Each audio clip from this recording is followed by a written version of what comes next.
These videos were never meant for the public. Their existence alone is unsettling. Viewer discretion is advised. On December 2019, 47 tourists stepped on New Zealand's White Island for the walk of a lifetime. They were told it was safe. They were wrong. At 2:11 p.m., the volcano erupted without a single siren or warning. Imagine standing in the crater as the sky turns pitch black and 200-degree steam blasts everything in sight. There was nowhere to hide. Oh my God! Oh my God! While official rescuers stayed back because it was too dangerous, local pilots risked their lives, flying into toxic ash to pull survivors from the rubble. In the end, 21 people lost their lives, all because they weren't told the true risk of the ground they were standing on. Imagine trusting a tour company with your life, only to realize you're standing on a ticking time bomb. What would you do in that situation? What started as a scenic helicopter tour over Australia's Gold Coast quickly turned into a real-life nightmare. 2 helicopters collided mid-air, sending debris crashing into the ocean as stunned beachgoers watched in horror. One chopper had just taken off, while the other was coming into land, a split-second overlap that ended in tragedy. Emergency crews rushed in, pulling survivors from the wreckage. Sadly, several lives were lost.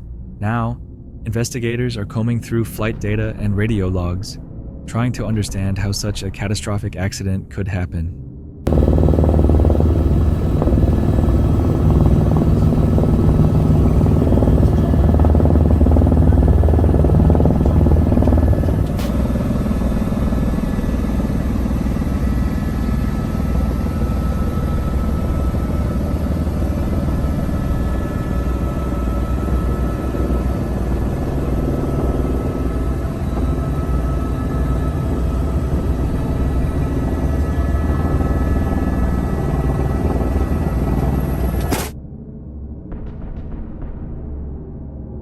On March 11th, 2011, the ground began to shake, and it didn't stop.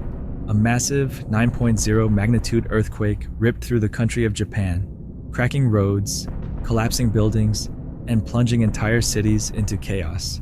But the real terror was still on the way.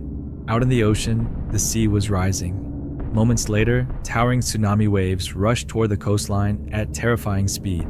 Walls of water over 40 feet high smashed through towns, swallowing homes, cars, and anything in their path. Streets turned into rivers, boats were thrown onto rooftops, entire neighborhoods vanished in seconds. People ran for their lives, but many didn't make it.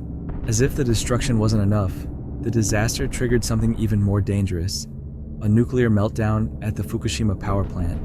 Floodwaters knocked out the cooling systems, causing reactors to fail and radioactive material to leak into the air. Residents were forced to flee, leaving everything behind. By the time the waters finally receded, nearly 20,000 people were dead, millions were homeless, and Japan was left scarred forever.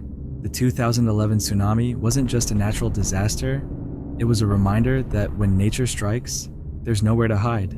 On a quiet Sunday morning in June 2019, tragedy struck at Chicago's 69th Street Red Line station. 37-year-old Felon Smith accidentally dropped her phone onto the tracks and made the fatal decision to climb down to retrieve it. Surveillance footage later revealed she was clearly visible for several moments before a CTA train entered the station. Yet the operator never slowed down. Felon was struck and killed instantly.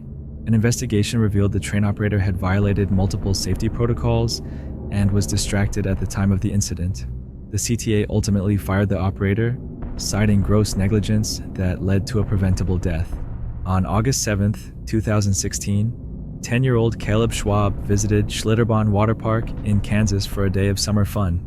He boarded Verrückt, the world's tallest water slide, expecting a thrill. But what followed was a nightmare. Verrückt stood 17 stories tall, dropping at a 60-degree angle and hitting speeds close to 70 miles per hour. As Caleb's raft crested the second hill, it went airborne. In a tragic moment, he struck a metal support hoop meant for the ride's netting. Caleb was killed instantly. The ride was shut down permanently. What made this even more disturbing? Verrückt wasn't designed by engineers. It was the vision of the park's co-owner, a high school dropout with zero technical credentials. Leaked footage later showed test rafts crashing long before opening day, And at the time, Kansas had no state inspection laws for rides. Schlitterbahn operated without oversight. So, who's responsible?